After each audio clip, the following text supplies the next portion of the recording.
vu que nous avons déjà sérialisé nos membres, hmm, on va maintenant entrer, comme je l'ai dit, dans le but ou bien vif du sujet. Mais bien avant ça, au fur et à mesure, vous allez constater que on va de temps en temps créer nos messages, nous-mêmes nos propres messages en fonction du contexte.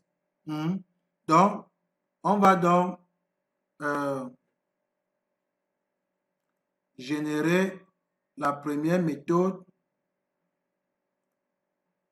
Je dis par exemple, la première méthode était quoi? La méthode inscription, non? Donc, inscription.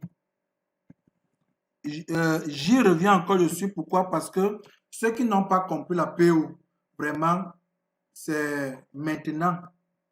Hmm.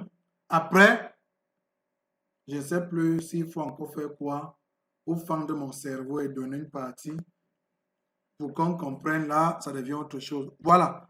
Vous avez vu ailleurs, pardon, on laissait public et on ne cochait pas global.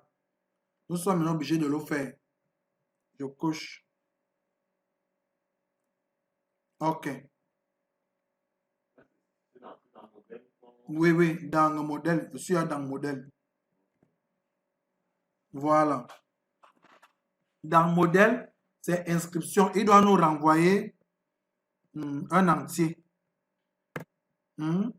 Ça, c'est clair. Et il doit prendre quoi en entrée? Une inscription étant mdiaspo inscription. Ça, vraiment, soyons concentrés ici. Voilà. Quand donc je l'ai fait, je déclare mon buffer. Je déclare parce que tout le résultat sera dans un buffer. Je dis contenu. Donc, je déclare un contenu de type buffer. Qui va me prendre quoi? Donc, je vais initialiser avec la fonction web service paramètre. Et le paramètre, c'est quoi? C'est JSON. Parce qu'on veut utiliser le JSON. Vous voyez un peu. Le reste utilise le JSON et le XML. Donc, moi, je préfère le JSON.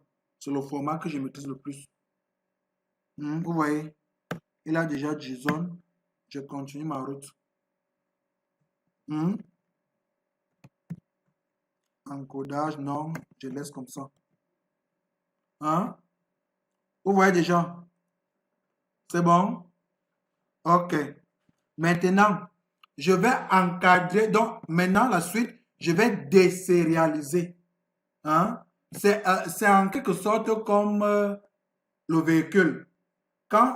Est-ce que quelqu'un peut m'expliquer quand on dit embrayer? On veut dire embrayer signifie quoi? Ceux qui ont déjà eu à conduire. Parce que si vous comprenez, c'est fini. Vous avez compris le mécanisme. Embrayer, débrayer.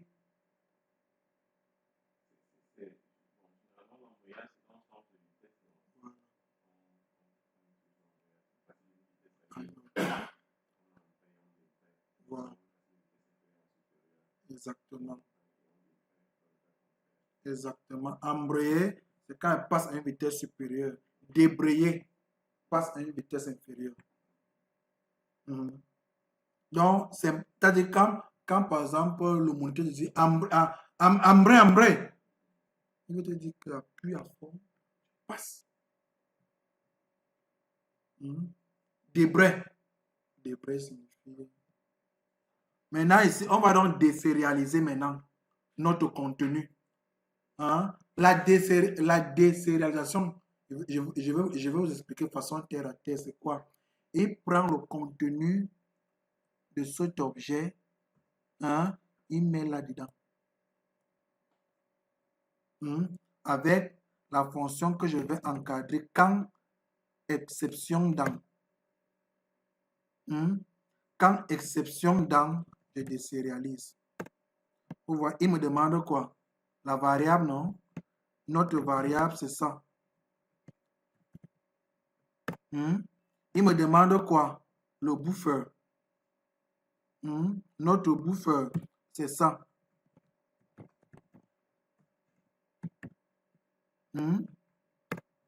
Et paramètre de fin, c'est le JSON. Attendez un peu. Ici, j'ai commis une erreur. C'est plutôt, puisque je parle du buffer. Donc, je ne devais pas. Donc, param buffer. Il y a param chaîne. Paramètre chaîne. Donc, c'est une chaîne. On doit mettre paramètre du web service là. Doit être chaîne. Oh, c'est ça. Le buffer.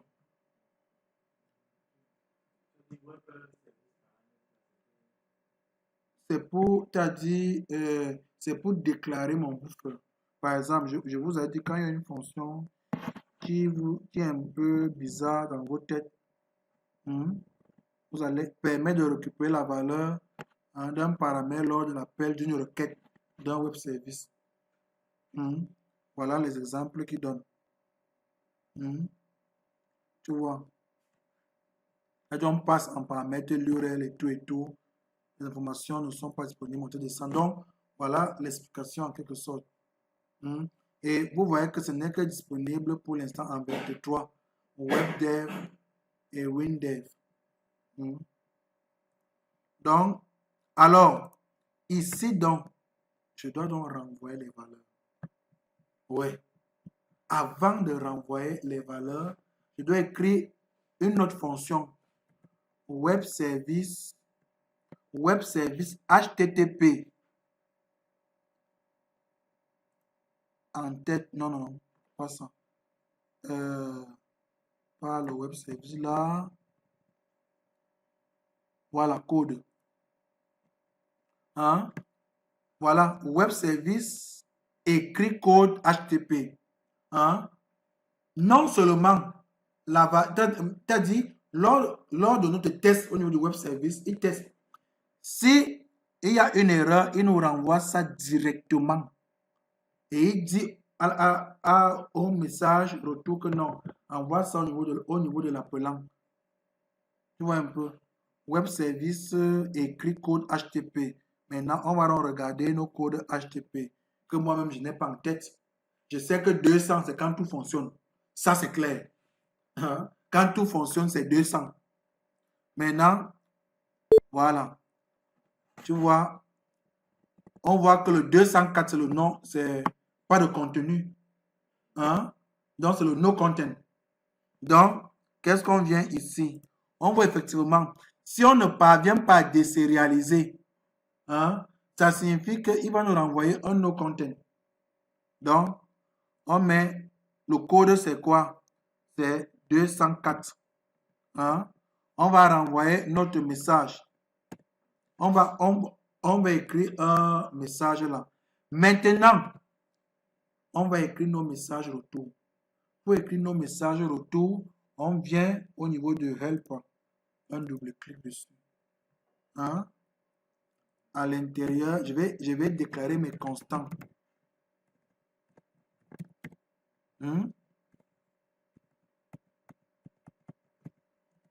Voilà. On a vu que notre no content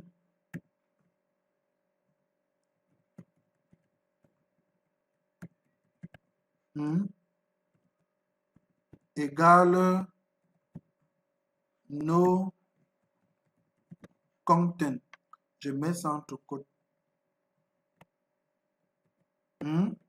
C'est ça que lui, il va voir. C'est ça que lui va renvoyer au niveau de... donc, je peux écrire, par exemple, pas de contenu. Si vous voulez qu'on écrive ça comme ça, pas de contenu. Alors, je viens, donc de temps en temps, on viendra déclarer nos constantes. Raison pour laquelle je laisse ça ouvert. Je viens ici donc, je mets, on m'a dit message supplémentaire. Je dis help point no content. Renvoyer help point no content. Hmm?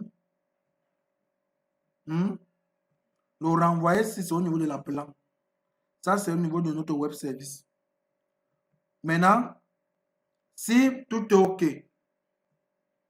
il passe à faire. Je devais même plutôt enlever le fait là. Je reste plutôt comme ça. Attendez un peu. Je dois, quand exception,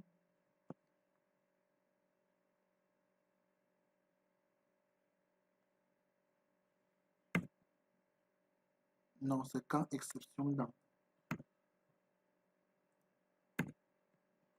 Je n'ai pas envie d'utiliser le fait. C'est plutôt ça. Je désérialise. Si c'est bon, ça passe à l'instruction suivante.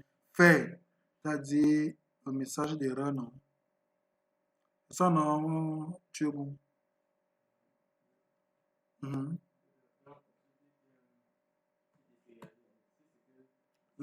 Si la désérialisation ne se passe pas bien, il tombe ici. Mhm. C'est-à-dire, j'étais en train de regarder ça dans le... C'est que j'ai créé déjà les classes génériques pour ça. Donc, au point où je ne code plus ça, la partie-ci, j'appelle juste la méthode là. Or, vous, je ne dois pas faire ça. Mhm. Voilà un peu aussi l'inconvénient des classes génériques qu'on crée. On se voit en train d'oublier même. Oui. Alors, si donc tout est OK, qu'est-ce que je fais? Hmm?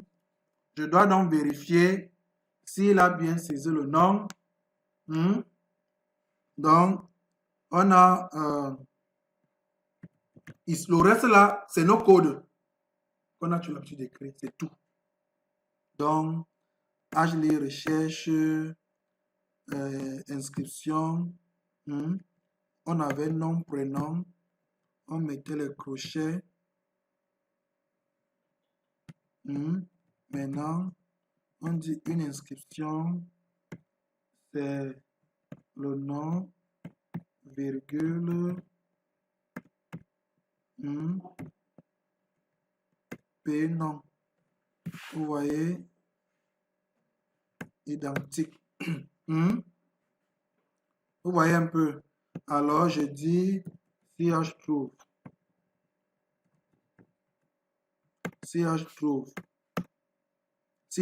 maintenant. Vous voyez. Je dois encore aller dans mon helper. J'écris encore notre message. Si H trouve, je dis, par exemple, erreur doublon. Égale quoi? Je peux écrire en toutes lettres erreur de doublon. Je reviens là. Je change. Vous voyez? Maintenant, au niveau de mon content, je fais, au niveau de mon code HTTP, je fais pareil. Ça ne va plus être no content. Je regarde à quoi correspondent les erreurs de doublon. Je reviens, je regarde, je passe en tête. Vous voyez, 404, c'est not phone. 400, c'est bad request. On dit les codes 500, ce sont les codes du serveur. Donc les H ajoute, H, vous voyez un peu, donc tous les H là sont les codes serveurs. Maintenant, 415, exporté non autorisé, déplacé, redirection, non. Voilà, erreur client. On va dire quoi? On va prendre peut-être, bon, forbidden, c'est l'interdiction. Ça, non. C'est-à-dire, vous n'avez pas les droits. Et ça, non. Oui. Maintenant, on autorisé. Hein? Autorisé. C'est non autorisé. Non autorisé. Mauvaise requête. Non, c'est pas une mauvaise requête. J'avais toute une liste qui me donnait ça détaillé. Donc, vous voyez que c'est en fait comme ça. Donc, il y a les bad requests, une mauvaise requête, par exemple. Si quelqu'un m'a saisi son URL, c'est une mauvaise requête, et ainsi de suite. Alors, si maintenant tout est OK, hein, je fais dans mon HRAS, non? C'est ça, non? Alors, notre fameux mémoire vers fichier qu'on connaît tous. Au moins, tout le monde le connaît déjà. Alors, je dis, si pas H ajoute,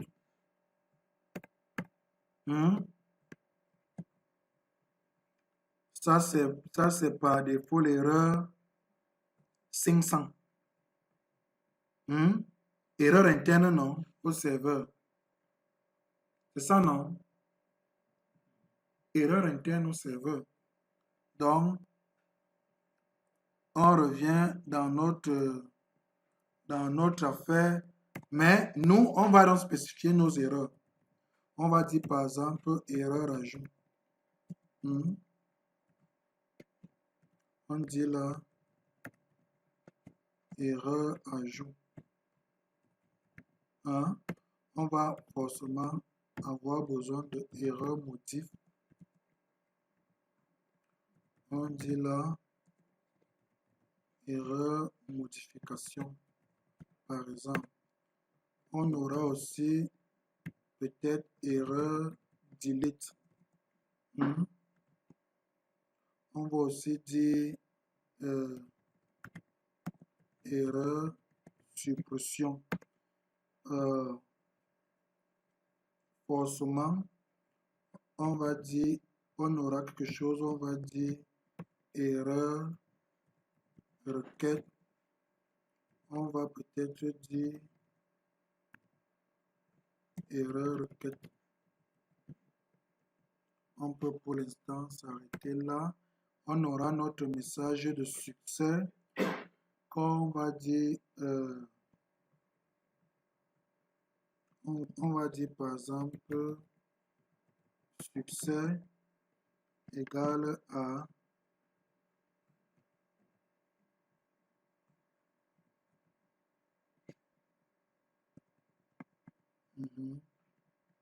égale à succès par exemple.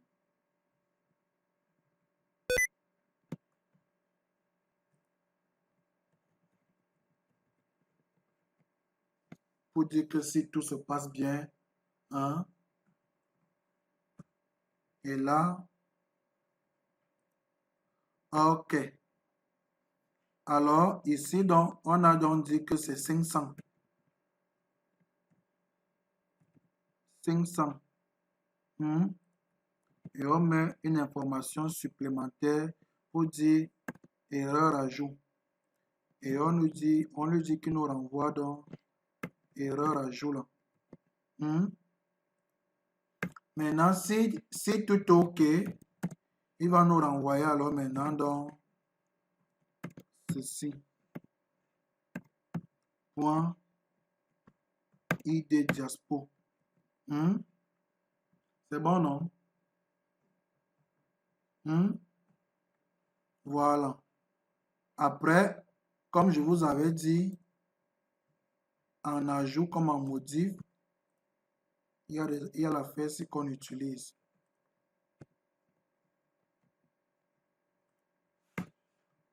On repart. Ici, on va toujours sortir ça. Sortir ça. Ça, c'est 500 toujours. Erreur 500. Les erreurs serveurs sont des erreurs 500. Ou bien, attendez, on va regarder. On dit 501. Service indisponible. Erreur interne. 415 médias non supportés. Requête. Mauvaise requête 400, c'est mieux. On met 400.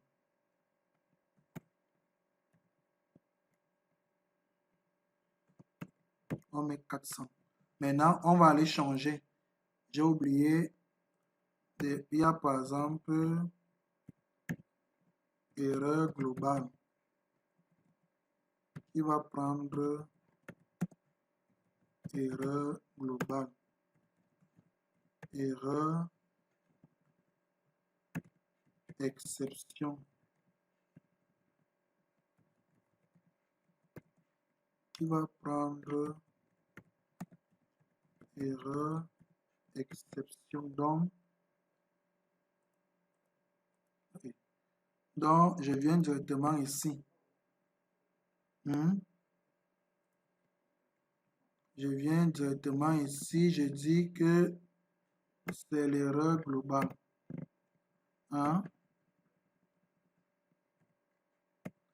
C'est l'erreur globale.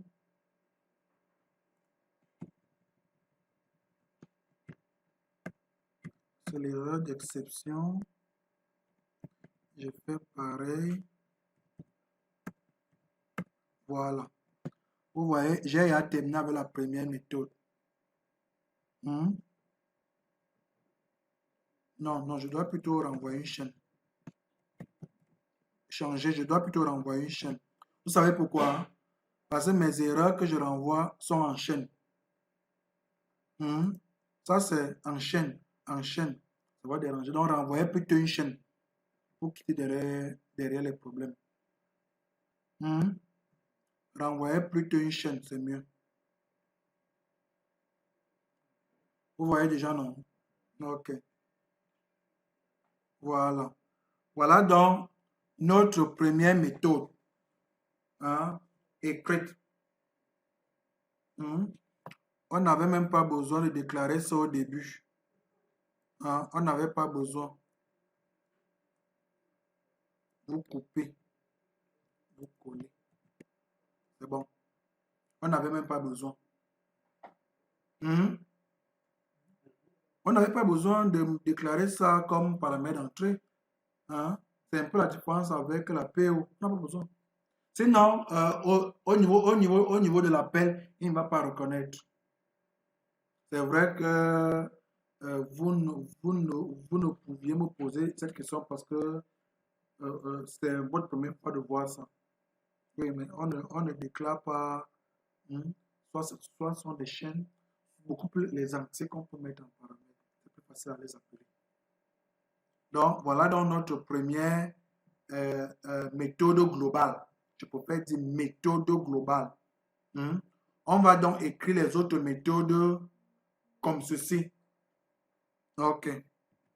Donc, ici, nous avons écrit la méthode globale d'ajout et la méthode globale de modification. Dans modification, les petites choses ont changé.